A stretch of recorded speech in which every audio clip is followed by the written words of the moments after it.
Hello दोस्तों, कैसे हो आप सब। मैं आज लेकर आई हूँ ये मिक्स अचार की रेसिपी।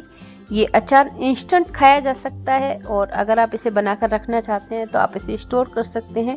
फ्रीज के अंदर आप इसे 1 महीना रख सकते हैं और बार भी आप 7 दिन तक इसे बना के खा सकते हैं।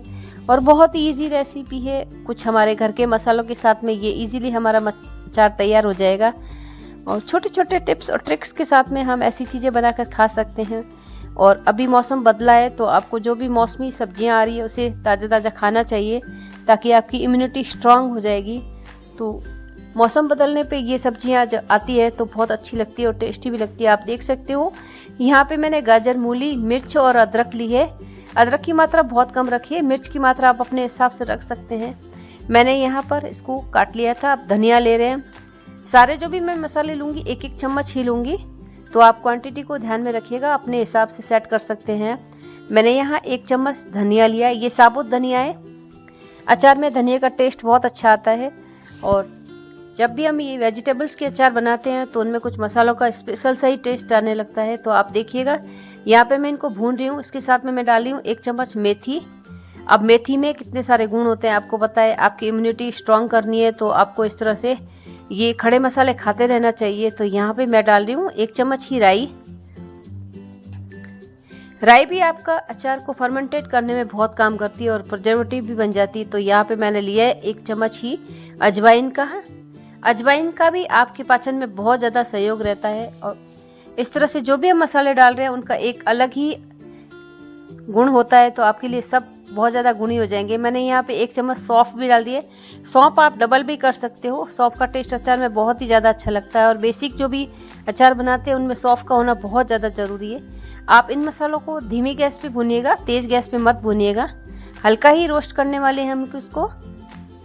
हमारे मसाले रोस्ट हो चुके हैं तो हम इसको मिक्सी के जार में ट्रांसफ़र कर देते हैं। जब तक ये ठंडा हो रहा है तब तक हम अपना तेल तैयार कर लेंगे। यहाँ मैं अचार बना रही हूँ सरसों के तेल से। अब अभी जो अचार बनाओगे आप सरसों के तेल में बनाना, बहुत ही अच्छा टेस्ट देता है।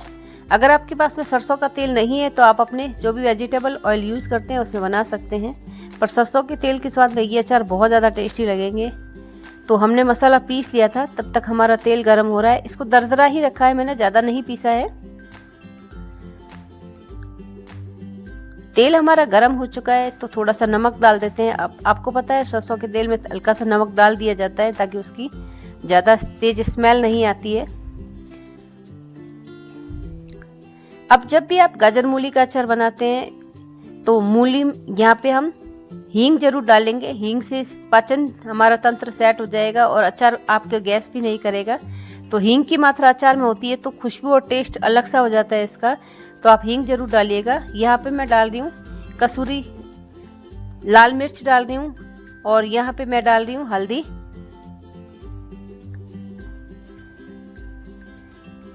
बस हम यहाँ पे इस स्टेज पे गैस को बंद कर देंगे, नहीं तो हमारे मसाले जल जाएंगे। इसको साइड में बना के रख लेते हैं। यहाँ पे हम अपनी पीली सरसों लेंगे 1 चम्मच। इस पीली सरसों को हम रोस्ट करेंगे। अगर आपने काली सरसों उसमें नहीं डाली है मसाले में तो आप यहाँ पे काली सरसों भी मिला सकते हैं, पर मैं उस अचार मसाले में डाल चुकी हूँ तो मैं इसको अलग से रोस्ट कर रही हूँ क्योंकि इसका टेम्परेचर अलग होता है थोड़ा। तो आप गैस को इसी समय बंद कर दीजिए, नहीं तो ये जल जाएगी। तो मैंने इसको रोस्ट कर लिया था। इसको भी मैं दरदरा ही कर रही हूँ, मैं मिक्सी में नहीं चलाऊंगी। इस तरह से हमदस्ते में इस तरह से कूट लूँगी हल्का हल्का सा। आपके पास में अगर राई की दाल है तो आप राई की दाल भी डाल सकते हैं, वो भी बहुत अच्छा टेस्ट करती है। पर इस तरह से इंस्टेंट बनाते हैं तो इसका एरोमा अच्छा निकल के आता है और ये अचार में अच्छा फर्मेंटेशन करते हैं। तो यहाँ पे मैंने एक कढ़ाई चढ़ा दी थी, उसमें हम थोड़ा सा राई जीरा डालेंगे ताकि हमारा अचार है जो एकदम परफेक्ट सा तैयार होगा। अब मैं सीधा ही इसमें मूली डाल देती हूँ। जो भी सब्जी आपने तैयार करके रखी है एक एक करके आप डाल दीजिएगा। हम इन सब्जियों को पकाने वाले नहीं हैं, थोड़ा सा ही चलाएंगे ताकि हमारा इसमें सेट हो जाए तेल और ये हल्की सी पक जाएगी तो आपके इंस्टेंट खाने में भी बहुत अच्छा टेस्ट देगी। तो मैंने अदरक भी डाल दी थी और हरी मिर्च भी डाल दी थी और गाजर भी डाल चुकी हूँ मैं, आप देख सकते हो। इसको हम धीमी आंच पे थोड़ा सा चला लेंगे।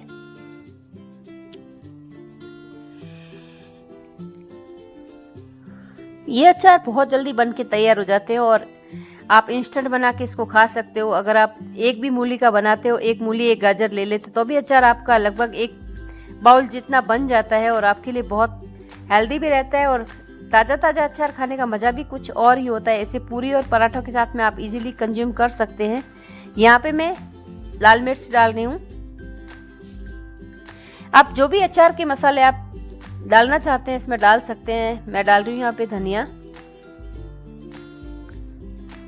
इंस्टेंट अचार होता है तो थोड़ा बहुत हम इस तरह से मसाले डालेंगे कि इसको हाथों हाथ सेट भी कर देगा। इसका वाटर जो कंटेंट है वो धनिया सेट कर लेगा।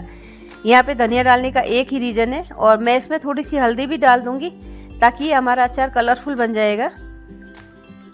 आप देख सकते हो हम इसको ज़्यादा नहीं पका रहे हैं, इसको हल्का ही पका रहे हैं। तो ये इंस्टेंट अचार है तो आपको ज़्यादा इसको रखना भी नहीं पड़ता और आप इसे खा के ख़त्म भी कर सकते हो। और अगर आप इसको स्टोर करना चाहते हैं तो आप इसको फ्रीज में रख सकते हैं, आराम से ये महीना भर चल जाएगा।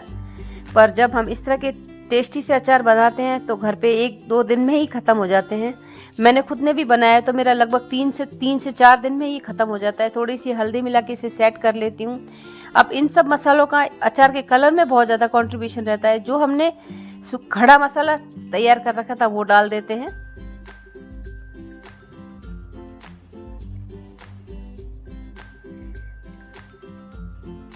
इसको अच्छे से मिक्स कर लेंगे हम। इस स्टेज पे आप गैस को बंद कर दीजिए। हमें इसे बिल्कुल ही कुक नहीं करना है। इसको जो भी सब्जियां उनको हम खड़ा ही रखेंगे। खड़े रखने का मतलब है हम इससे पकाएंगे नहीं, अधकच्चा ही रखेंगे। तो आप देख सकते हो ये तैयार हो गया था कुछ इस तरह से। अभी आप कहेंगे इस मसाले की वजह से अचार आपका काला हो गया है, पर जो हमने तेल अलग से तैयार करके रखा है वो अचार को सेट कर देगा और वो प्रिजर्वेशन का भी काम करेगा आपके। थोड़ा सा मसाला मेरे पास रह गया था वो भी डाल देती हूँ। तो इस तरह से ये हमारा प्रिपेयर हो गया है। पर यहाँ पे हमने जो तेल तैयार करके रखा था वो डाल देते हैं। अब आप देखिएगा कलर कितना अच्छा आएगा और आपके अचार की रंगत एकदम ही बदल जाएगी।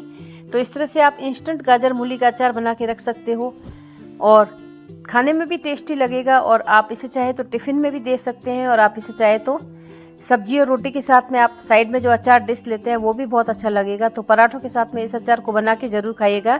मौसम बदल रहा है तो ऐसी टेस्टी रेसिपीज बना के खाते रहिए, अपने घर वालों में खिलाते रहिए।